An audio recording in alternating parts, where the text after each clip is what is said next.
Welcome to Lychee Gamer. I'm going to teach you how to play Sushi Go. Sushi Go is a family game for 2 to 5 players for ages 8 and up. The setting of Sushi Go is you're at a sushi restaurant choosing the most delicious food on a conveyor belt. There are many types of cards in this game. For example, chopstick, tempura, egg nigiri. Food cards will score your points, while chopstick is used for a special ability. I will go more in depth on how to use these cards and how to play the game. To start the game, we need to do cards to each player. The number of cards is dependent on the number of players. There will be 7 cards for a 5-player game. There will be 8 cards for a 4-player game. There will be 9 cards for a 3-player game. And there is 10 cards for a 2-player game. I will show an example on how to play this game. I set up the game for 3 players. Each player will look at their hand,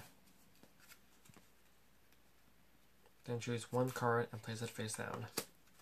Pass the remaining cards to the player on the left. When each player has done this,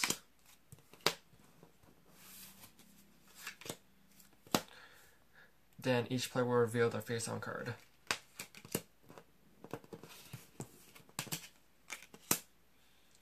Now each player will pick up the card that was just given to the player on the right. Here, if I want to use this chopstick, I will take this chopstick and place 2 cards face down.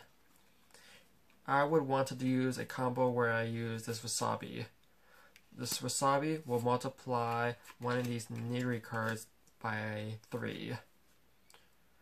Nigiri eggs are worth 1, salmon nigiri is worth 2, and squid nigiri is worth 3.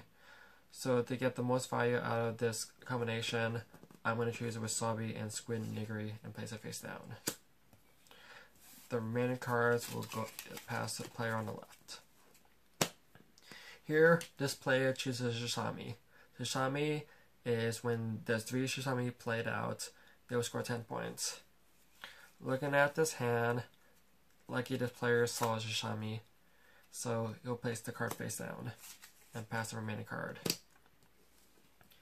Here, the dumpling is scored depending on the number of dumplings. 1 dumpling is worth 1, 2 dumplings worth 3, 3 dumplings worth 6, 4 dumplings worth 10, and 5 dumplings worth 15. So looking at this player hand, he wants to score on dumpling. Lucky there's a dumpling in hand, so he's going to place his face down and pass the cards to the left. Once everyone's done this, everybody reveals their face down card. Now in this situation, this player has the flexibility to do anything. To get the most out of this hand, you could do multiple options. In this case, I'm going to assume that this player wants to go with a maki situation. How maki works is based on the number of maki card, the symbol of the makis. The highest maki number will score 6 points. The second place will score 3. Any other numbers will be 0. Now, coming back to this situation, he's hoping that this player will get a Shishami. Like for this player, there was a Shishami, so this will complete the Shishami set to score 10 points here.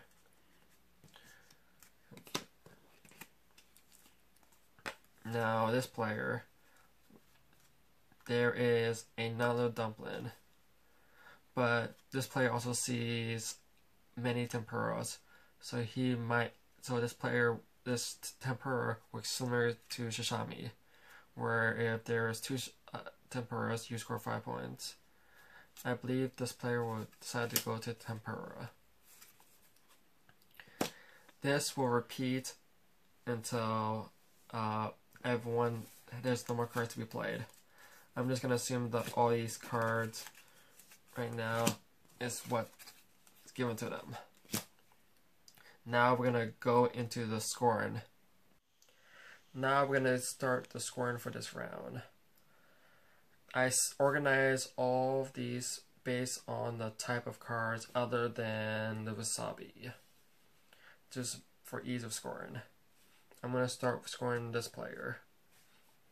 Here we have the wasabi with the squid nagri. This is going to be worth 9 points. Wasabi does not triple these next nagri scores, so these is just going to have the individual value of 1 and 2. Here on this maki roll, we have 6 counts of maki roll. We're going to need to figure out what the count of for each player to figure out if they score 6 points or 3 points or 0 points. Here, this dumpling, there's only 1 dumpling, so this person's going to score 1 point. This person has 2 tempuras, so this person's going to score 5 points. Now this player. Here, we have 4 shisamis. You only need 3 to score the 10 points. This extra sesame is worth 0. Now this dumpling, there's 2 dumplings, so this is worth 3 points. This tempura, since there's 2, is worth 5 points. This pudding does not score until the end of the 3rd round, so we're going to put this to a side until the end of the round. Now this player has 2 dumplings, so it's worth 3. This tempura, since this player has 2, gets 5. Nigiri is just an individual 2 for the salmon. The egg nigiri scores 1. The maki roll, this player has a count of 3, and chopstick does not score any points.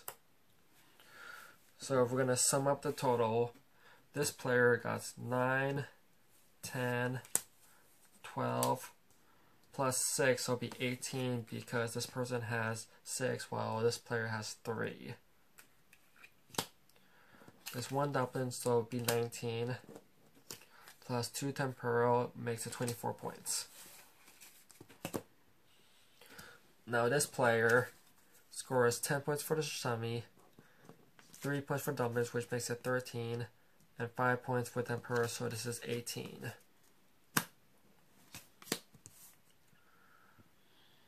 Now this player scores 3 points for the dumplings, 5 points for the tempuras, which makes it 8 points. The salmon will make it 10 points.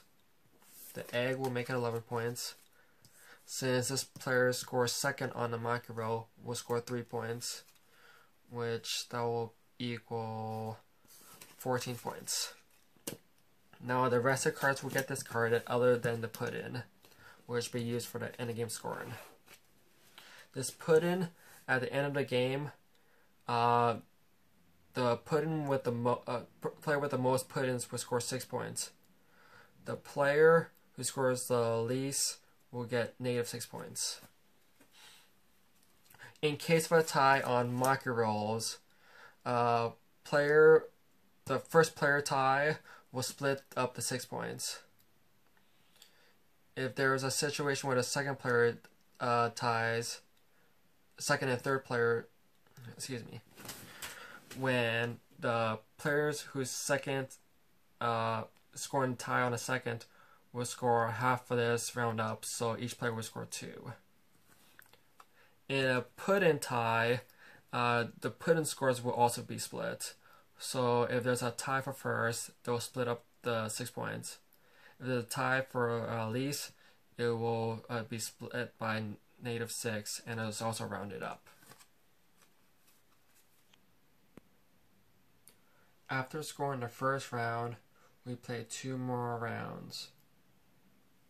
At the end of the 3rd round, we score each round total for each player and add the pudding scores. The player with the highest score wins. Now I'm going to introduce 2 variants that the rules gave out. The first one is pass both ways. If you remember, I talked about we passed our remaining cards to a player on your left. In this variant, on round 1 and 3, we passed our remaining cards to the player on the left. But in round 2, we pass our remaining cards to our right. The second variant is a 2-player dummy system. This dummy system is set up where we only have 2 players, but we assume there's a 3rd player dummy. The gameplay works very similarly, where everyone looks at their hands and places the one card and pass their card to the next player. The difference is this dummy player, each player would take turns picking a card for this dummy. So this person would choose the first card, next this person would choose the next card, and this will alternate back and forth until the round's over. I hope this tutorial helped you play Sushi Go. If you're interested in purchasing this game, it is available in many game stores, and I will also include an online link where you can purchase this game.